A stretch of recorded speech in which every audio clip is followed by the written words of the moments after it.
ઊભા રાખવો પડે.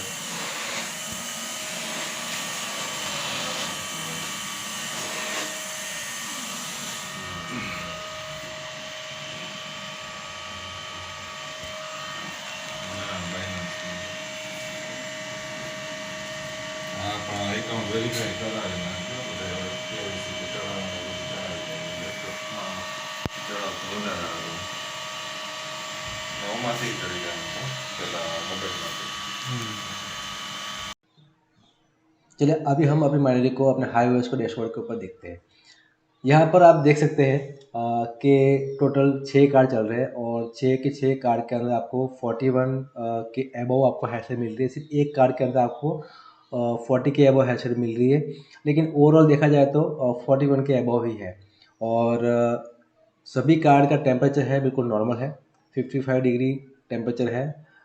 जो इस कार्ड के अंदर सिंगल फैन आता है इसलिए इतना टेम्परेचर आपका रहेगा। और हमने इसकी फैन की स्पीड 85% के ऊपर सेट किया हुआ है। तो देखते हैं और भी कुछ। सभी कार्ड की जो मेमोरी है वो सैमसंग की मेमोरी है, DDR6 मेमोरी है, इसलिए इस कार्ड के अंदर आपको हैशरेट है वो अच्छा मिलेगा। सैमसंग के अलावा अगर दूसरी मेमोरी के कार्ड होते हैं तो आपको हैशरेट का वहाँ पर आपको थोड़ा कॉम्प्रोमाइज़ करना पड़ सकता है। डिटेल्स के अंदर हम अगर देखें तो सभी कार्ड के वन बाय वन हम अगर देखें तो आपको स्क्रीन के ऊपर दिख रहा है कि सभी के हैश रेट, उसका जो टेम्परेचर और सभी की फ़ैन की स्पीड तीनों यहाँ पर दिख रहा है। हाई ओएस के डैशबोर्ड के अंदर ये अच्छी बात है कि हम हर एक कार्ड को यहाँ पर इंडिविजुअली मैनेज कर सकते हैं। और ये हमारी हाइवशेल है जो हमने अपने फ़ोन के अंदर चला रखी है। अभी हम डिस्कस करेंगे रिग को बनाते वक्त क्या क्या हमने सेटिंग्स किए थे, जैसे कि मदरबोर्ड के बायोस की सेटिंग और कार्ड का इंडिविजुअल आपका ओवरक्लॉकिंग। बायोस का सेटिंग मैं इसके बाद के नेक्स्ट वीडियो के अंदर बताऊंगा क्योंकि वो काफ़ी डिटेल में है, तो इसके लिए मैंने अलग से वीडियो बनाई है। ये TB360 BTC Pro 2.0 ये मदरबोर्ड है, स्पेशली माइनिंग के लिए है और ये नया वर्जन है। और इस वर्जन के अंदर काफ़ी लोगों को इसकी बायोस की सेटिंग करने में दिक्कत आती है, इसके लिए मैंने एक अलग से वीडियो बनाई है जो इसके बाद की नेक्स्ट वीडियो आएगी। अभी कुछ प्रोस और कॉन्स भी देख लेते हैं कि क्या फ़ायदे और क्या नुकसान है इसके अंदर, जो भी पार्ट्स हमने यूज़ किए इसके अंदर, ताकि आपको अगर ये सेम कॉन्फ़िगरेशन की अगर आप रिग बनाते हैं तो किन किन चीज़ों का आपने ध्यान लेना ज़रूरी होता है। माइनिंग प्रॉफिटेबिलिटी चेक करने के लिए हमने व्हाट टू माइन वेबसाइट को खोल लिया है। यहाँ पर हमने A2000 6GB के कार्ड को सिलेक्ट किया है और जहाँ पर हम देख सकते हैं कि इथेरियम के अंदर हमारे को पर कार्ड जो माइनिंग प्रॉफिटेबिलिटी है वो हमें $1.3 मिल रही है, जो कि काफ़ी ठीक है अभी के मार्केट हिसाब से हम देखा जाए तो, क्योंकि मार्केट ऑलरेडी हाई से 60% डाउन है। तो ऐसे में अगर हमें $1.3 भी पर कार्ड मिल रहा है तो वो भी अच्छा है, क्योंकि हम इसको अगर कुछ टाइम के लिए होल्ड करते हैं और जैसे बिटकॉइन आपका $45,000 के पार करता है तो ये आपका ऑलमोस्ट डबल हो जाएगा। तो यहाँ पर सभी माइनर्स अभी होल्डिंग के ही मूड में है, तो होल्डिंग इसको करने के बाद में कुछ टाइम के बाद आप इसको बेचेंगे तो इसमें नीचे ही आपको प्रॉफिट मिलेगा। तो हमारे टोटल यहाँ पर लगे हुए 6 कार्ड और हम 6 कार्ड का कैलकुलेशन करते हैं तो हमारा जो टोटल अर्निंग है वो पर डे की हो रही है 1.3 इंटू मैं यहाँ पर 6 कर रहा हूँ क्योंकि हमारे पास 6 कार्ड है, तो $7.8 पर डे की अर्निंग होगी 6 कार्ड की। और इंटू अगर मैं 30 करता हूँ 30 दिनों के लिए तो ये हमारी बैठेगी $234।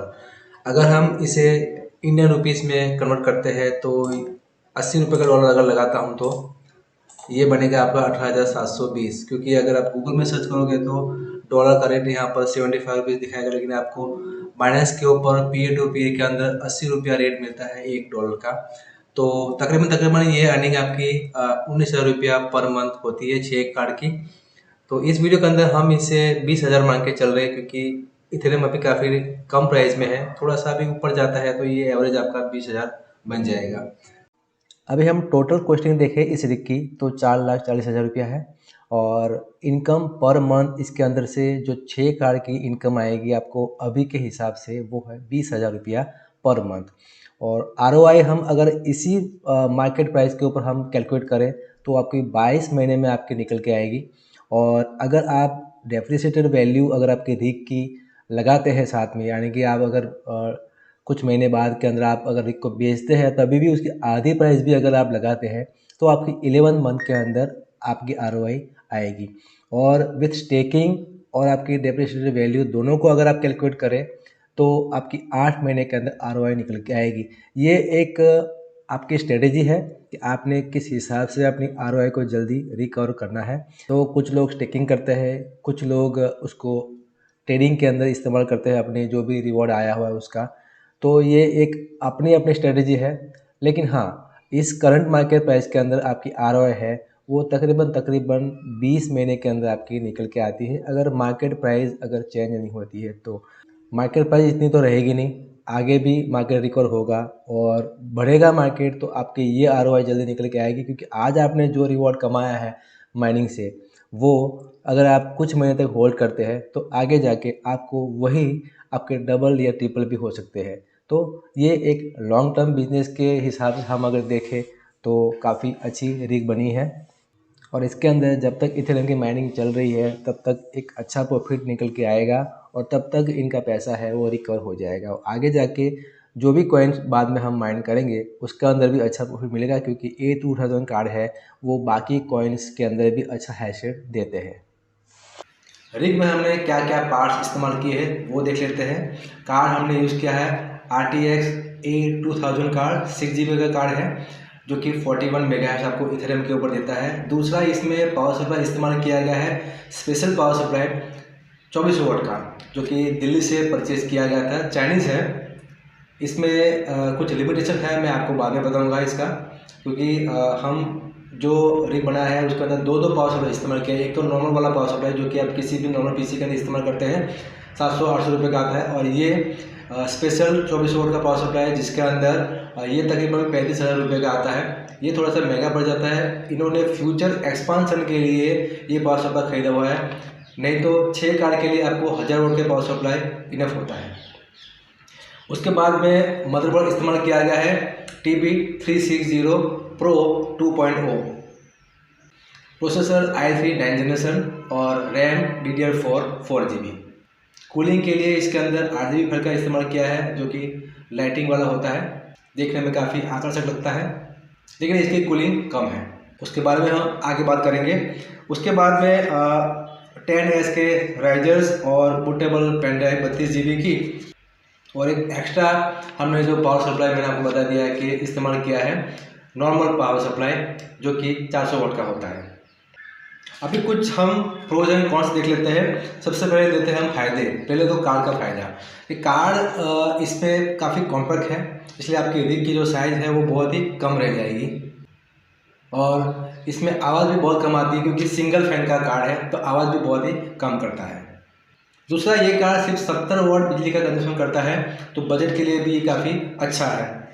ये कार्ड हमें 41 मेगाहर्ट्ज़ इथेरियम के ऊपर देता है। अभी कुछ नेगेटिविटी देख लेते हैं, क्योंकि हर एक चीज़ के अंदर कुछ ना कुछ नेगेटिविटी होती है।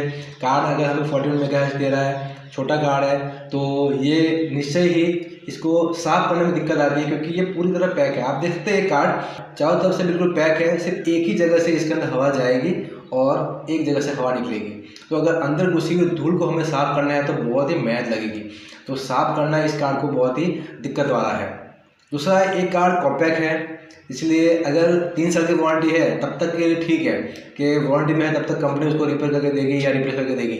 लेकिन जब वारंटी एक्सपायर हो जाती है उसके बाद अगर कार्ड ख़राब होता है तो इसको रिपेयर करना बहुत ही बड़ी समस्या होगी, क्योंकि कार्ड बिल्कुल छोटा है, छोटा कार्ड है, उसके अंदर टेक्नीशियन को समझने के लिए बहुत ही ज़्यादा दिक्कत होगी, और इंडिया में इसको रिपेयर करने वाले आपको बहुत ही कम मिल जाएंगे। दूसरा, इसके अंदर हमने RGB फैन का इस्तेमाल किया है जो कि कम कूलिंग देता है। सिर्फ हम अगर लाइटिंग शो ऑफ करने के लिए हम अगर इस्तेमाल करना चाहें तो ये कर सकते हैं, बट अगर कूलिंग के लिए हमें ये फ़ैन इस्तेमाल करना है तो ये फ़ैन मैं बोलूँगा आपको मत ही खरीदिए, क्योंकि 900 रुपये का फ़ैन है, लाइटिंग अच्छी है बट कूलिंग बिल्कुल ही इसका नहीं है, बहुत ही कम कूलिंग करता है। साइलेंट है, इसमें आवाज़ नहीं है, लेकिन हमारा पर्पज़ कूलिंग का है, तो वो पर्पज़ हमारे यहाँ पर सॉल्व नहीं हो पाता। इसलिए आप इसकी जगह पर इससे आधे रेट में जो मिल रहा है ये वाला फ़ैन आप खरीद सकते हैं, जो कि कीमत भी उसकी आधी है और कूलिंग में भी ये इससे डबल है। तो थोड़ा सा यहाँ आप अपना मनी मैनेजमेंट कर सकते हैं। दूसरा जो हमने इसमें पावर सप्लाई इस्तेमाल किया है 2400 वोल्ट का, वो फ्यूचर एक्सपेंशन के लिए ठीक है, बट अगर 6 ही कार्ड की आपको रिक्वायरमेंट है तो आप 1000 वोल्ट का पावर सप्लाई इस्तेमाल कर सकते हैं। और इस पावर सप्लाई की एक नेगेटिविटी ये है कि इसका मदरबोर्ड के अंदर कनेक्शन के लिए कोई भी स्लॉट नहीं दिया गया है, कोई भी केबल नहीं दिया गया है, इसलिए आप नॉर्मल मदरबोर्ड के अंदर इसको इस्तेमाल नहीं कर सकते। अगर ये पावर सप्लाई चाहिए तो आपको उसका स्पेशल मदरबोर्ड ही खरीदना पड़ता है। तो मैं रिकमेंड करूँगा कि आप अगर 6 कार्ड की सिर्फ रिग बना रहे हैं तो आप 1000 वोल्ट का नॉर्मल पावर सप्लाई ले लीजिए, मॉडल वाला जो आता है वो। ये वाला स्पेशल पावर सप्लाई के अंदर मत जाए, क्योंकि इसके साथ में आपको एक दूसरा पावर सप्लाई खरीदना पड़ेगा जब आप कोई भी नॉर्मल मदरबोर्ड इस्तेमाल करेंगे तब। जो ये वाला पावर सप्लाई है वो हमने सिर्फ कार्ड को पावर देने के लिए इस्तेमाल किया है, क्योंकि इसके अंदर हमें 16 PCI केबल मिलते हैं, तो इससे आप 16 कार्ड तो आराम से कनेक्ट कर सकते हैं। अगर एक कार्ड के अंदर दो भी अगर सप्लाई आपको देना पड़ता है तो आप इसके अंदर कम से कम 8 कार्ड तो इजीली 125 वोल्ट के भी कार्ड होगा तभी भी आप इसमें चला सकते हैं। लेकिन 70 वोल्ट के कार्ड के लिए आपको इतना बड़ा पावर सप्लाई लेने की ज़रूरत नहीं है, तो यहाँ पर आप बजट अपना कम कर सकते हैं। तो A2000 कार्ड के साथ में अगर आप एक बनाना चाहते हैं तो ये उसके प्रोज एंड कॉन्स आपने देखना ज़रूरी है।